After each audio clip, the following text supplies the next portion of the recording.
गांव, जहां अमित शाह सभा को संबोधित कर रहे हैं।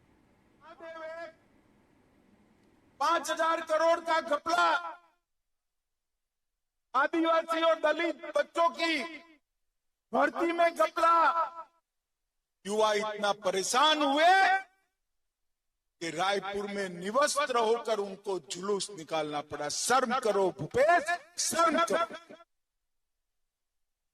डिस्ट्रिक्ट मिनरल फंड 700 करोड़ का घोटाला, कोरोना का पैसा मोदी जी ने भेजा, उसमें भी घोटाला, और आप घोटालों की सरकार बनकर रह गए। छत्तीसगढ़ के गरीब आदिवासी माता बहनें, पिछड़े समाज के युवाओं का पैसा एटीएम बनकर दिल्ली भेजने का काम ये भूपेश बघेल की सरकार ने किया। मुझे बताओ, छत्तीसगढ़ जैसे छोटे प्रदेश में 35,000 करोड़ से ज्यादा रुपया ये भूपेश बघेल सरकार चाऊ कर गई। इसको फिर से वोट दे सकते हैं क्या? जरा जोर से बोलो, दे सकते हैं क्या? और जोर से बोलो, दे सकते हैं क्या?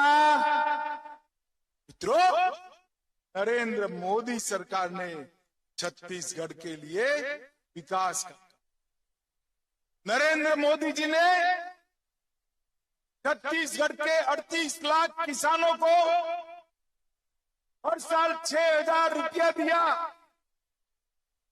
32 लाख गरीबों के घर में नल से जल पहुंचाया। 2 करोड़ गरीब लोगों को 5 लाख तक का स्वास्थ्य का पूरा खर्चा आज नरेंद्र मोदी सरकार उठा रही है। नरेंद्र मोदी सरकार। मेरे सामने इतनी माताएं बहनें बैठी हैं। 38 लाख घरों में शौचालय बनाकर माताओं को सम्मान देने का काम नरेंद्र मोदी सरकार।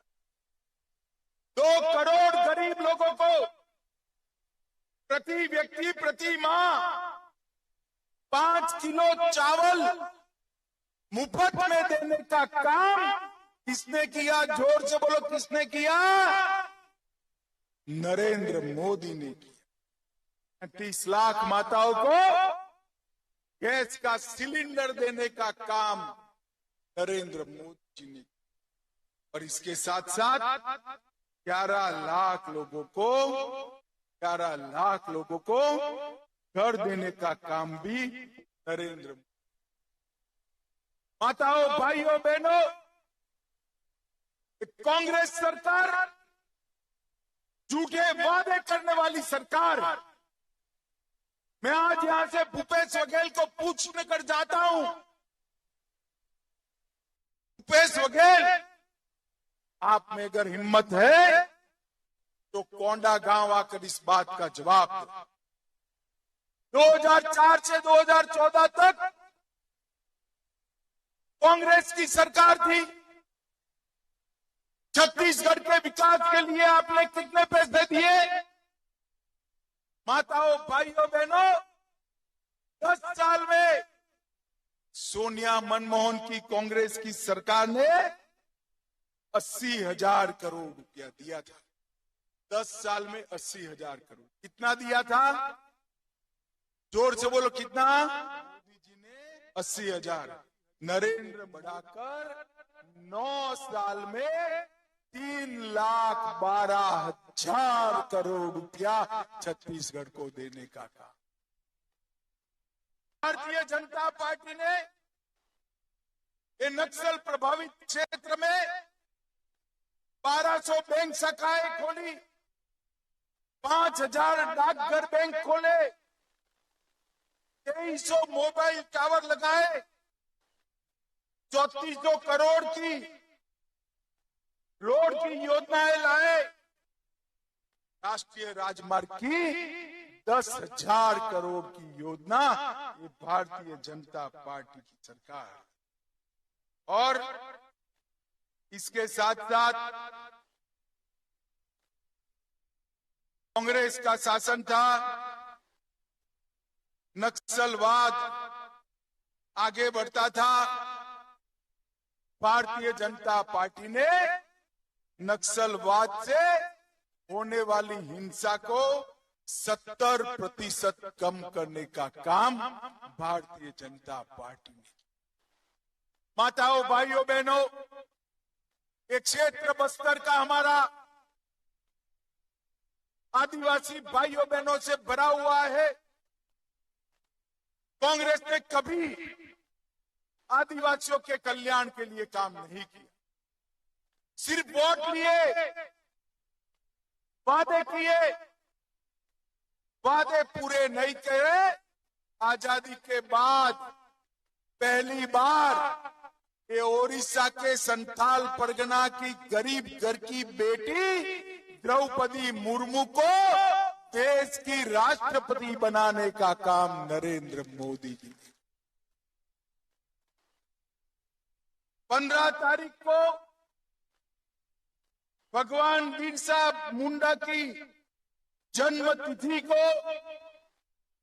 आदिवासी गौरव दिन के रूप में मनाकर भगवान बिरसा मुंडा को अमर कर देने का काम नरेंद्र मोदी की। 23 अलग अलग जनजातियों को एसटी की सूची में डालने का काम नरेंद्र मोदी सरकार। और आदिवासी कल्याण का बजट जो 10 साल में कांग्रेस सिर्फ 30,000 करोड़ छोड़कर गई थी, 30,000 करोड़ के बजट को 1,30,000 करोड़ करने का काम नरेंद्र मोदी सरकार। 740 नए एकलव्य विद्यालय बनाए, 40,000 शिक्षकों की भर्ती की, डिस्ट्रिक्ट मिनरल फंड के माध्यम से 75,000 करोड़ रुपया आदिवासी क्षेत्रों के विकास के लिए खर्च किया। और 2047 तक पूरे देश में एक भी सिकल सेल एनीमिया का दर्दी न रहे, इस प्रकार के मिशन की शुरुआत नरेंद्र मोदी जी ने की। नरेंद्र मोदी यहां पर हमारी रमन सिंह जी की सरकार थी। रमन सिंह जी की सरकार ने 3 गुना रात चौगुना प्रगति की थी। तेंदुपत्ता का भाव दिया, गरीब आदिवासी बहनों को चरण पादुकाएं दी। रमन सिंह जी ने पहली बार पीडीएस को नीचे तक पहुंचाया, धर्मांतरण को रोकने का काम किया।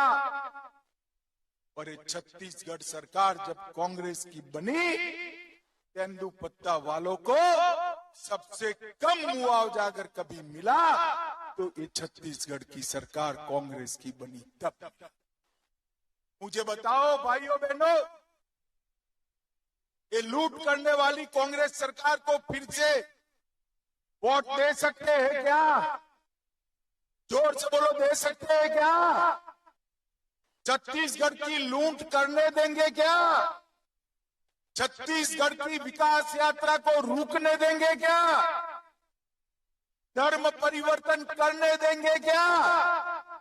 नक्सलवाद को बढ़ने देंगे क्या? अरे सब रोकना है तो एक ही रास्ता है, मोदी जी के नेतृत्व में कमल फूल की सरकार बनाइए, यही एक रास्ता बचता है। मैं तो भाई आज राम के नैनीहाल में आया हूं। भगवान श्री राम, छत्तीसगढ़ उनका नैनीहाल है। मुझे बताओ भाइयों बहनों, अयोध्या में राम मंदिर बनना चाहिए था या नहीं बनना चाहिए था? इतने सालों तक कांग्रेस ने रोक रखा। इस बार छत्तीसगढ़ में 3 दिवालियां मनने वाली है। 3 दिवाली मैं बताऊं कैसे 3 दिवाली मनेगी। एक तो दीपावली के दिन पटाखे जलाकर दीपावली मनाएंगे ना, जोर से बोलो, मनाएंगे ना। 3 दिसंबर को भाजपा सरकार होगी, फिर से दीपावली मनाएंगे ना। और जनवरी में राम मंदिर तैयार हो जाएगा, फिर से हम दीपावली मनाएंगे। माताओं, भाइयों, बहनों, मोदी जी के नेतृत्व में छत्तीसगढ़ को समृद्ध बनाना, ये लूट खसोट वाली भूपेश बघेल सरकार उखाड़ कर फेंक देनी और फिर से एक बार भारतीय जनता पार्टी की सरकार। अटल जी ने, भाजपा ने छत्तीसगढ़ को बनाने का काम किया था और अब फिर से छत्तीसगढ़ को समृद्ध बनाने का काम आपके आशीर्वाद से भारतीय जनता पार्टी करना चाहती। मुझे बताइए, बहन लता जी आ गई, बहन लता उसेंडी को जिताएंगे क्या? अरे जोर से माता हो तो जोर से बोलो, जिताओगे क्या? कमल के निशान पर बटन दबाओगे? ये नीलकंठ को जिताओगे क्या? कमल के निशान पर बटन दबाओगे? भाजपा सरकार बनाओगे? मोदी जी के हाथ मजबूत करोगे? फिर से एक बार खुशहाल छत्तीसगढ़ बनाएंगे। तो मित्रों, आने वाले चुनाव में फिर से एक बार कमल फूल की सरकार बनाइए। हमारे दोनों प्रत्याशी लता बहन उसेंडी और नीलकंठ दोनों को प्रचंड बहुमत से जिताकर आपका आशीर्वाद दीजिए। मेरे साथ एक बार बोलिए, भारत माता की, भारत माता की, भारत माता की। वंदे वंदे वंदे